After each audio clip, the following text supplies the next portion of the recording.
सभी का अपने YouTube चैनल पर स्वागत करते हैं। आज हम देखेंगे क्वेश्चन नंबर 1। एक दुकानदार जो दो बैगों को 5,500 प्रत्येक के मूल्य पर बेचता है, एक पर उसे 24% का लाभ होता है और दूसरे पर 24% की हानि होती है। पूरे सौदे में लाभ या हानि का प्रतिशत ज्ञात कीजिए। जब भी हमारा ऐसा क्वेश्चन फंसता है तो हम इसका सॉल्यूशन देखते हैं। इसमें क्या है, दोनों का विक्रय मूल्य बराबर है और दोनों पर जो लाभ और हानि हो रहा है वो भी बराबर है। तो इस प्रकार के क्वेश्चन में हमेशा हानि होती है और उस हानि को हम कैसे कैलकुलेट करते हैं। जो हानि होगी वो जो परसेंटेज दिया है उसका हम स्क्वायर कर देते हैं, यानी 24 का वर्ग अपॉन में 100 कर देते हैं। तो ये आ जाएगा 576/100 यानी 5.76%। यानी इसमें जो लॉस होगा वो हमें 5.76% का होगा। इस प्रकार के क्वेश्चन में हमेशा लॉस ही होता है और उस लॉस को हम ऐसे कैलकुलेट कर सकते हैं। आप चाहें तो इसका स्क्रीनशॉट ले सकते हैं। अब हम देखेंगे क्वेश्चन नंबर 2। मनोज और जो हमारी पार्टनरशिप पर आधारित है। मनोज और नवीन ने एक 5:6 के अनुपात में कुछ राशि का निवेश करके एक व्यापार आरंभ किया। शेखर ने 6 महीने बाद नवीन के साथ समान राशि निवेश करके उनके साथ जुड़ जाता है। एक वर्ष के अंत में मनोज, नवीन और शेखर के बीच का लाभ को किस अनुपात में वितरित किया जाएगा। जब भी ऐसा क्वेश्चन आता है पार्टनरशिप का तो हम देखते हैं जिस अनुपात में उन्होंने राशि को निवेश किया उसी अनुपात में उनका लाभ होता है। तो इसके करने के आज हम ट्रिक देखते हैं। सॉल्यूशन, जो हमारे कैंडिडेट है वो मनोज है, नवीन है और हमारा शेखर है। और मनोज और नवीन ने जो राशि निवेश की है वो 5:6 में की है और जो शेखर है वो 6 महीने बाद जुड़ता है। हमारे शेखर ने जो राशि निवेश की है वो किसके बराबर की है, नवीन के है 6। तो मनोज जो है वो 12 महीने के लिए निवेश करता है। एक साल में महीने होते हैं हमारे 12, यानी 12 मंथ के लिए। नवीन भी करेगा 12 मंथ के लिए, बट शेखर जो करता है वो 6 मंथ के लिए करता है। तो यहाँ पे हो जाएगा 60, यहाँ पे हो जाएगा 72 और यहाँ पे हो जाएगा 36। तो हम ये देखें 12 से, अगर इसको हम 12 इसमें से कॉमन लें तो ये हो जाएगा 5, 6 और 3। यानी कि उनकी राशियों का जो निवेश है वो इस रेशियो में 5:6:3। तो इसी रेशियो में उन्हें लाभ भी प्राप्त होगा। जो लाभ का हमारा रेशियो होगा वो होगा 5:6:3। Question number 3। एक व्यक्ति ने 22,500 रुपये को ब्याज करके दो योजना ए और बी में 12.5% तथा 15% के साधारण ब्याज पर निवेशित किया। यह 2 वर्षों में साधारण ब्याज से प्राप्त राशि 6,425 रुपये हो तो योजना ए में निवेशित राशि क्या थी। इस क्वेश्चन का हम सॉल्यूशन देंगे, जो एक पार्टनरशिप पे है, जो एक डिवीजन पे है। सॉल्यूशन, मान लेते हैं जो योजना ए है उसमें जो हमारी राशि निवेश की गई है वो x है। तो योजना ए में राशि निवेश की गई है x, वो कितने % में निवेश की गई, 12.5। और कितने वर्षों के लिए की गई है, 2 वर्षों के लिए। ये तो योजना ए की हो गई। तो प्लस योजना बी में जो बचेगी तो बचेगी 22,500 में से x को हम रिड्यूस कर देंगे, यानी कि 22,500 माइनस x। ये योजना बी में कितने % में निवेश की गई है हमारी, 15% में और 2 वर्ष के लिए अपॉन 100। ये उसका ब्याज होगा और ये कुल ब्याज की जो राशि है वो हमारी है 6,425 रुपये। इस इक्वेशन को हम सॉल्व कर लेंगे तो ऊपर हो जाएगा ये 25x अपॉन 100 प्लस इधर करेंगे 22500 माइनस x मल्टीप्लाई 30 अपॉन 100 और ये 6425। तो यहाँ पे क्या हो जाएगा 25x अपॉन 100 प्लस इसका इसमें अंदर मल्टीप्लाई कर दें तो ये हो जाएगा हमारा 5,7,6,000 अपॉन 100 माइनस के 30x अपॉन 100 और ये हो जाएगा हमारा 6425। तो सबका एलसीएम हमारा आ जाएगा 100। तो यहाँ पे हम अगर जल्दी से कैलकुलेट करें तो ये क्या जाएगा हमारा, माइनस के 5x बचेगा प्लस के 6, 7, 5, 1, 2, 3 इक्वल टू 6, 4, 2, 5। और यहाँ पे हम देखें इसे क्रॉस मल्टीप्लाई करें तो माइनस के 5x प्लस के 6, 7, 5, 000 इक्वल टू 6, 4, 2, 5, 000।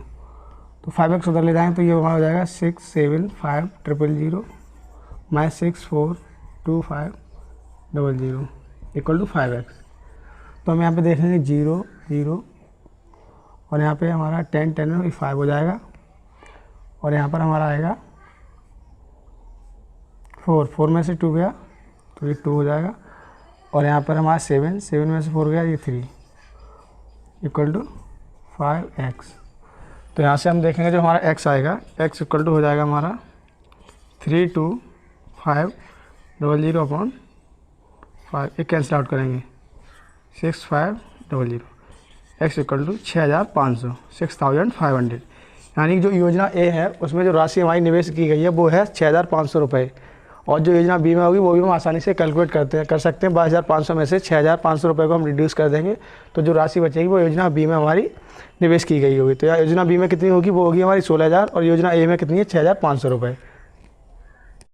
क्वेश्चन नंबर 4, एक मोबाइल को 33,170 रुपये में 55% के लाभ पे बेचा जाता है। यदि इसे 10,700 रुपये में बेचा गया होता तो वास्तविक लाभ या हानि प्रतिशत क्या होता है। इसका हम सॉल्यूशन देखते हैं। जो हमें प्रॉफिट गिवन है वो कितना है 55%। जब इसे कितने 33,170 रुपये में बेचा जाता है तो 55% का हम जो फ्रैक्शन पार्ट देखेंगे वो होता है 11/20, यानी कि ये प्रॉफिट का पोर्शन होता है, ये क्रय मूल्य होता है यानी कि CP।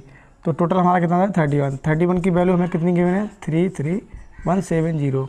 तो हम 1 की वैल्यू देखेंगे हम कितनी आएगी 33,170 अपॉन 31। इसे डिवाइड करेंगे हम 31 से 33,170 को, तो 31 हो जाएगा, यहाँ पर 2 होगा, 0 या 1 फिर 7 और इतना 7 टाइम्स, तो 217 हो जाएगा।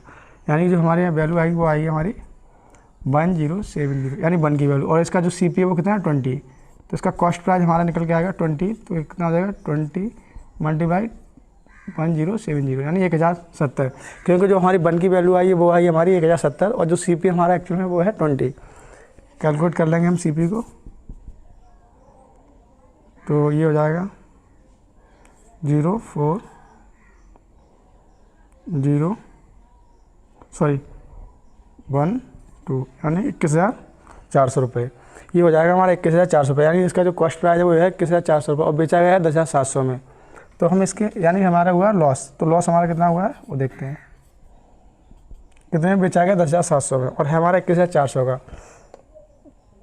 तो लॉस हमारा हुआ 10,700 का।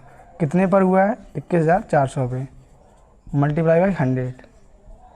इसको हम कैंसिल आउट कर देंगे, ये कितने का 2 टाइम्स, तो ये हो जाएगा 100/2 यानी 50%। तो इस क्वेश्चन का जो राइट आंसर है वो है 50% का लॉस, क्योंकि जो हमारा मोबाइल था उसका जो एक्चुअल कॉस्ट प्राइस है वो है 21,400 रुपये, और जो बेचा गया है अगर इसे 10,700 में बेचा गया होता तो इसका जो हमारा लॉस आता है वो 10,700 आता, और कितने पे आता है 21,400 रुपये पे। तो इसका जो एक्चुअल हमारा लॉस हुआ है वो हुआ हमारा 50%। क्वेश्चन नंबर 5, 10 आंकड़ों का औसत 56.5 है। इनमें से पहले 3 आंकड़ों का औसत 50 है और अगले 4 आंकड़ों का औसत 60 है। यदि 8वां आंकड़ा 9वें आंकड़े से 10 कम और 10वें आंकड़े से 6 कम है तो 8वां आंकड़ा ज्ञात कीजिए। इसका हम सॉल्यूशन देखते हैं अकॉर्डिंग टू क्वेश्चन। तो जो 10 आंकड़ों में से पहले 3 आंकड़े हैं उनका औसत कितना 50 है। तो पहले 3 आंकड़ों का जो योगफल हो जाएगा वो आ जाएगा ना 150, और अगले 4 आंकड़ों का औसत 60 है, तो अगले 4 का जो योगफल हो जाएगा वो हमारा हो जाएगा 240, ठीक है। और 10 आंकड़ों का औसत हमारा कितना 56.5 यानी 56.5। तो 10 आंकड़ों का जो सम हो जाएगा हमारा योगफल, 10 आंकड़ों का जो योगफल हो जाएगा हमारा यानी सम, वो हमारा हो जाएगा 565 यानी 565 रुपये। तो अब हम देखेंगे जो बचे हुए 3 आंकड़े हैं 8वां 9वां और 10वां, उनका सम कितना बचेगा। तो हम सीधा क्या करेंगे 565 में से इन दोनों का सम करके हम सब्सट्रैक्ट कर देंगे, यानी 390। ये 5 होगा, ये 7 होगा और ये 1 होगा। यानी कि जो 8वां आंकड़ा है और 9वां आंकड़ा है और 10वां आंकड़ा है उनका सम 175 है। और अकॉर्डिंग टू क्वेश्चन क्या कह रहा है, जो 8वां आंकड़ा है वो 9वें आंकड़े से 10 कम है और 10वें आंकड़े से 6 कम है। तो हम 8वें आंकड़े को मान लेते हैं, माना 8वां आंकड़ा x है, जो हमारा 8वां आंकड़ा है वो क्या है x। तो अकॉर्डिंग टू क्वेश्चन क्या हो जाएगा 8वां आंकड़ा x हो जाएगा, और हमारा जो 9वां आंकड़ा हो जाएगा वो हो जाएगा x + 10 और 10वां हो जाएगा x + 6, ठीक। और इन जब कब का जो सम है वो हमारा है 175, जैसा कि क्वेश्चन में दे रखा है। क्योंकि पहला 8वां आंकड़ा x है तो दूसरा हो जाएगा 9वां आंकड़ा हो जाएगा हमारा x + 10, जो क्योंकि 8वां आंकड़ा हमारा 9वें आंकड़े से 10 कम है, और जो हमारा 10वां आंकड़ा हो जाएगा वो x + 6, जो ये जो इससे 8वें आंकड़े से 6 ज़्यादा होगा। तो इन सबका हम सम करेंगे 3x + 16 = 175।